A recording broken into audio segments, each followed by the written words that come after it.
Mula po bukas, wag nang itapik itong anti-kalingap.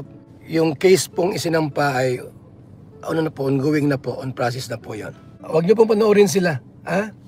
Mayroong police po na nagmumonitor dyan.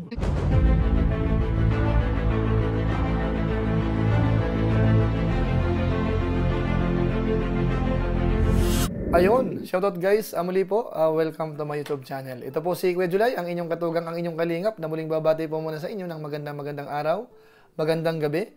Sa ang sulok man po tayo ng mundo naroon. At sa araw na ito, meron tayong panibagong vlog. Bali, ito po ay announcement. Bali, may binanggit si Kuya Bal Santos Matubang kaninang umaga. So ngayon po ay mga 5 hours ho. At pwede po itong pag-usapan.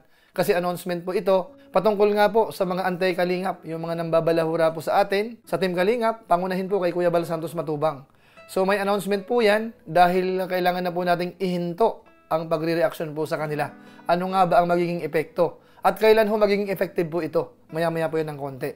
Pero bago po yun, paalala mo na si Kuya July, baka sakaling meron pa po ditong hindi nakasubscribe sa ating YouTube channel, huwag natin kalimutan, July Paunil. Tapos, pakipindot lang po yung notification bell button para lagi po tayong updated sa aking mga video upload. At tapos yung ating Facebook page po, July Paunil 2.0, pwede naman po nating i-follow at po pwede pong i-like. So maraming salamat po. At yung ating mga kasamahan po sa Team Kalingap, mga Lingap partners, suportahan din po natin. Lalo na po sina Kuya Bal Santos Matubang at saka po si Kalingap Rab. So maraming salamat po sa inyong lahat. Ngayon, tuloy na po tayo. Pag-usapan na po natin, ito pong mahalagang pakiusap or announcement po ni Kuya Bal Santos Matubang sa lahat ho ng mga Lingap partners. Lalo na po yung mga reactors na nakakasagutan ho ng mga anti-Kalingap, lalo na po sina Federico, sina Joel Salcedo, na walang humpay ang ginagawa ho nilang pagtatapik po sa Team Kalingap. So sa pagkakataong ito, may mga sinabi po si Kuya Bal Santos Matubang na dapat po nating malaman. In short ho, kailangan na hong ihinto yan. Kailangan, wag na ho tayong sumagot pa sa kanila kasi ang dating ho kasi nagkakaroon lang po sila ng content. Ginagawang dahilan kasi sumasagot, nagsasagutan, so may content nga naman sila. So sa pagkakataong ito, na-realize po ni Kuya Bal Santos Matubang kung ano po ang mas magandang gawin kasi nakademanda na po yung ilan sa kanila. So panoorin po muna natin itong announcement. Na tayo mag-content dyan sa mga anti-kalingap. Wag na tayo mag-content dyan. Wag na tayo mag-content yung mga kalingap. Like Federico, di na ako mag-content dyan, ha? Kasi yung kaso kasi nakaprocess na eh. Wala pang nangyayaring love letter o mga sulat. Ano po pa lang po on process po yung kaso. Kaya di na ako makontent sa kanila. Wala pa po yung mga love letter na gayan. Wala pa po yan kasi ano pa po, on process pa po yung kaso. Kaya ako'y mauwi po ngayong August, first week. Dahil isubmit na po yung case, no? Wag niyo na pong i-topic yan. Sa mga reactors, wag niyo na pong i-topic yung kay Pedring, even kay Joel Salcedo po kasi nag-file tayo ng case dyan, ano? So, nag-text sa akin yung cyber, wag na raw i-topic. Kasi ongoing yung yung kasong isinampa po natin. So, ako'y nakiusap na wag nang i-topic sila Federico. Kung mag-topic man sila, hayaan natin sila. Basta po, mga kaibigan, wag nang i-topic. Dahil ongoing na po yung case na sinampalaban sa kanila. So ayan po mga kababayan po natin, maliwanag. Ano ang dahilan? Bakit pinapahinto na ni Kuya Bal Santos Matubang? Kasi nga po, nakasampa na po yung kaso. So may dalawang pangalan po siyang pinangalanan. So ibig sabihin ho, in process po yon.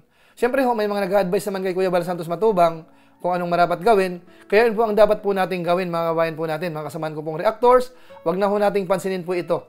Kasi kahit paano naman ho, yung ilan sa kanila, natansya na po natin kung gaano kalalim ang kanilang mga pinagsasasabi. May mga punto nga ba sila? O tipong mga for content lang para magkaroon ng revenue, magkapera sa madaling salita. So ngayon po ang tanong, kailan ho ito magiging epektibo?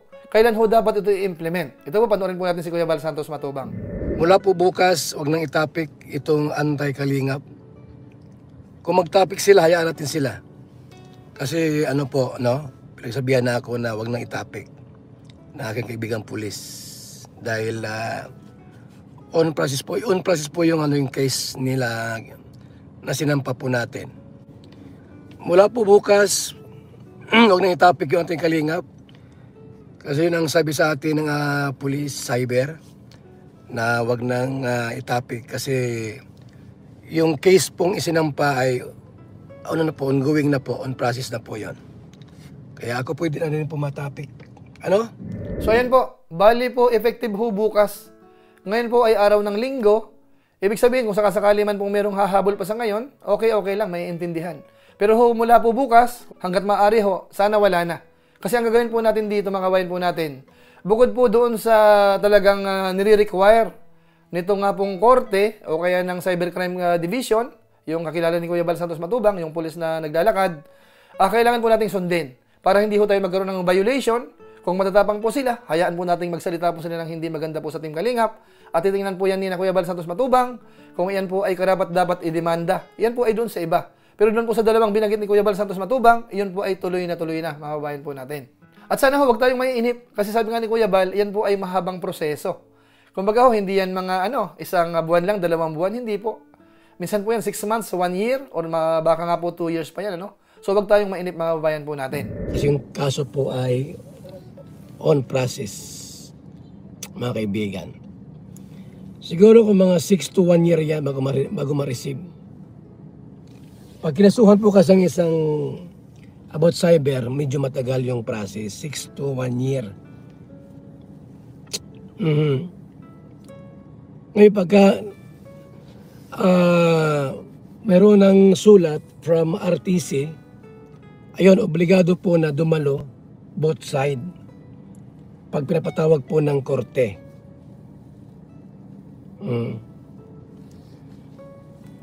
Huwag nyo na silang pansinin. We need legal action. Tapos meron pa pong pahabol po si Kuya Bal Santos Matubang. Ito po yung kanyang advice. Kalingap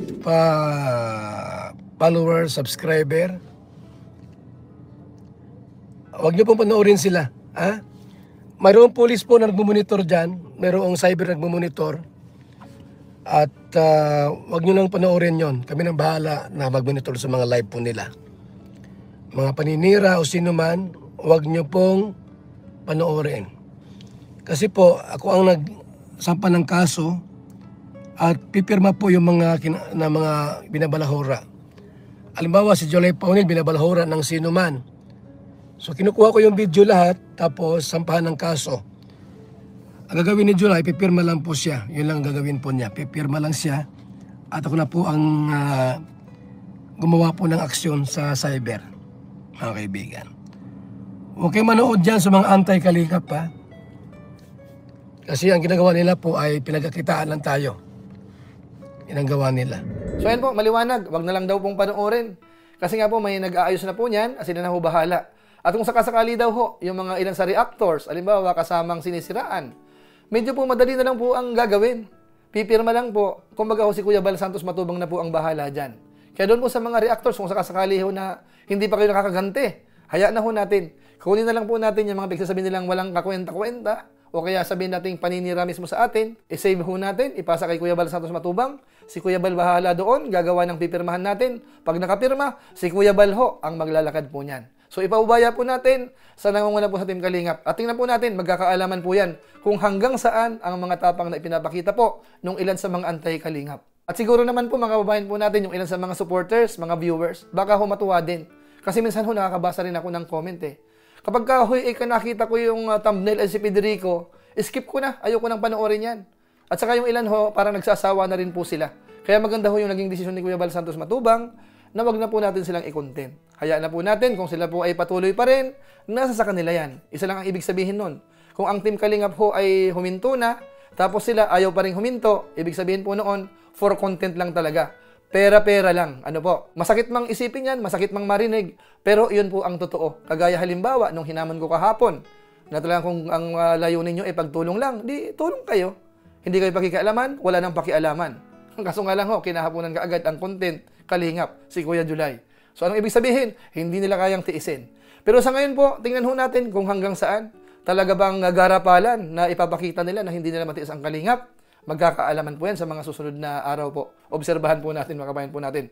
Basta sa part po natin, ang sabi ni Kuya Bal, tigilan yan, wag i-content, wag po nating i-content. Wag matigas ang ulo, mga kasamahan po natin, mula bukas po yan. Ano po? So sana, maging okay po itong naging decision po ni Kuya Bal dito po sa community po natin. Kasi marami naman po tayong po pwede pong i-content na nagkakaroon po ng maraming views. Ano po? So yan lang po muna siguro ang ating maiksing reaction video o kaya announcement, mga kabayan po natin. Siya nga po pala, ito po ay kahit wala pa pong 12 hours, po pwede na po ito kasi announcement po ito. So, yan po. Kumbaga, ikalat po natin ito kasi baka yung iba hindi ho nakapanood dun sa live ni Kuya Bal. At least ho, malalaman ninyo. O kaya naman, puntahan nyo po yung live mismo ni Kuya Bal kaninang umaga. Ngayon po ay araw ng linggo. Kaya bukas po, Lunes, start na po yan. Huwag na po nating i-content po yan. So, maraming salamat po sa inyo, mga kabayan po natin. Kung inyo po itong nagustuhan, pakishare na lang po at salamat na lang po sa mga hindi po nag-skip ng ads. Masipag mag-like at saka po nag-share ng ating mga videos. So maraming salamat po sa inyo. So muli, ito po si Kuya July, ang inyong katugang, ang inyong kalingap na pansamantalang nagpapaalam po muna. Kita-kita ulit tayo sa mga susunod ko pang vlog. Maraming salamat sa inyong walang sawang pagsuporta po sa ating YouTube channel. Pagpalain nawa kayo ng Diyos, mabuhay tayong lahat. God bless. Bye-bye.